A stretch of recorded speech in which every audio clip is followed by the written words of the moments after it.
Greetings. This is a chart that I also showed about a year ago when energy prices were spiking somewhat, oil and natural gas, because of Russia's invasion of Ukraine.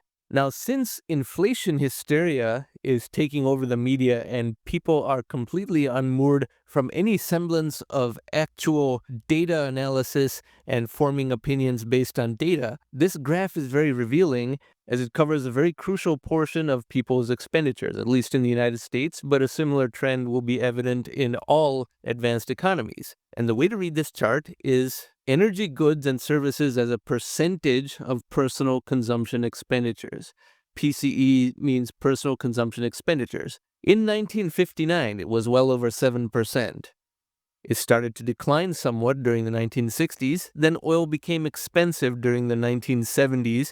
We had gasoline lines, in fact, and a lot of people had to carpool to work. Carpooling was, in fact, a common thing. Very few people carpool nowadays. So this expense percentage rose from a low of almost 6% to well over 9%.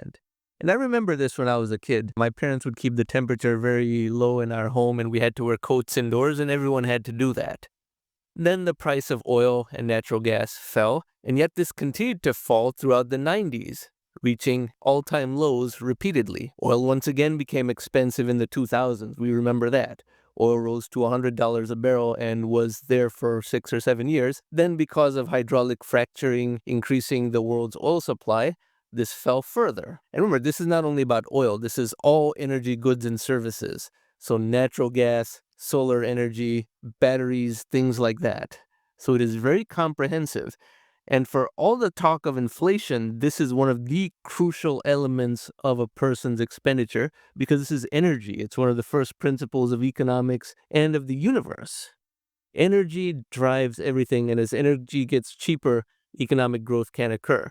Energy is essential for life as well. Even when you eat food, the food comprises kilocalories of energy that then enable you to move around and conduct physical activity. If you don't eat enough food, then your kilocalorie reserve goes down. You'll have to draw from what is in the body, and when you deplete that, then your energy becomes really low. So this trend is going down, down, and down consistently. Despite occasional spikes, which I described, it is going down.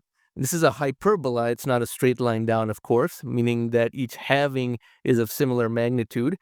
8% going to 4% is the same amount of effort as 4% going to 2%, 2% going to 1%. This can never become 0%, obviously. But this downward trend completely obliterates the entire narrative of inflation and spiking energy bills and things like that. There are anecdotal examples of where energy mismanagement has caused bills to spike, notably in California, but at the nationwide level, the trend is merely downwards. And in 2020, we were at a record low as a percentage. The big spike that scared everyone about their utility bill merely went from 3.3% up to about 5%, and it has fallen again. So this spike is what everyone is hysterical about. It rose to a level that was still the record low in 1995.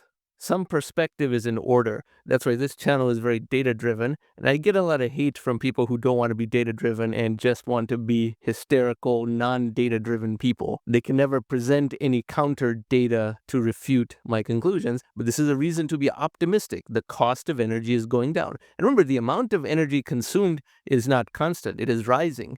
Over the course of this entire period, 1959 to present, this exceeds the lifespan of almost everyone watching this channel. Very few of the viewers of this channel were born before 1959. The number and variety of devices in the home that consume energy has risen a lot. You have all types of PCs now, smartphones, flat screen LED TVs, unlike the TVs that existed 40 or 50 years ago, those big cube TVs.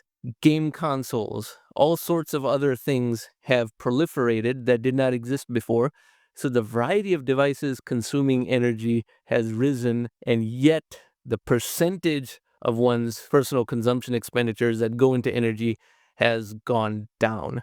Since people like to get hysterical about inflation, we will soon be at a time where this dips all the way down to 2%, and then the rise from 2% to 3% will have the same amount of media hysterics and the world is ending type of narratives occurring. even though the rise will be to 3%, which is still lower than it has ever been as of 2023. If that sounds funny, well, we already had that. This rise made everyone hysterical about hyperinflation. And it's already come down. It has not come down all the way because oil is still about $80 a barrel when it should be $50 a barrel. The fact that the United States has obstructed hydraulic fracturing, the Biden administration has obstructed that, is why oil is more expensive than it otherwise would be, or we would still be back here. However, this difference is not huge for anyone old enough to even remember the 1990s, let alone the 1970s, the highest point. So energy goods and services as a percentage of personal consumption expenditure is a very, very robust metric of long-term economic growth.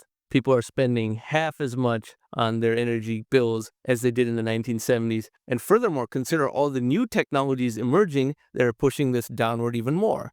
Other videos on this channel have discussed how wind energy and solar energy are now more than 10% of all electricity generated worldwide. Less than 10% in the US, but more than 10% worldwide. Electric vehicles are also proliferating and have become a mass market technology. But the even higher order disruption, working from home for some percentage of the workforce. 20, 30, 35% of the workforce can work from home most days of the week, and that enables a tremendous amount of energy savings, not just in gasoline, but even in the electricity bills of these offices, which are themselves shuttering. There's a lot of energy devoted to the utility of a worker going to and from the office. Energy expenses by the workers themselves, and energy expenses by the employer just to maintain an office.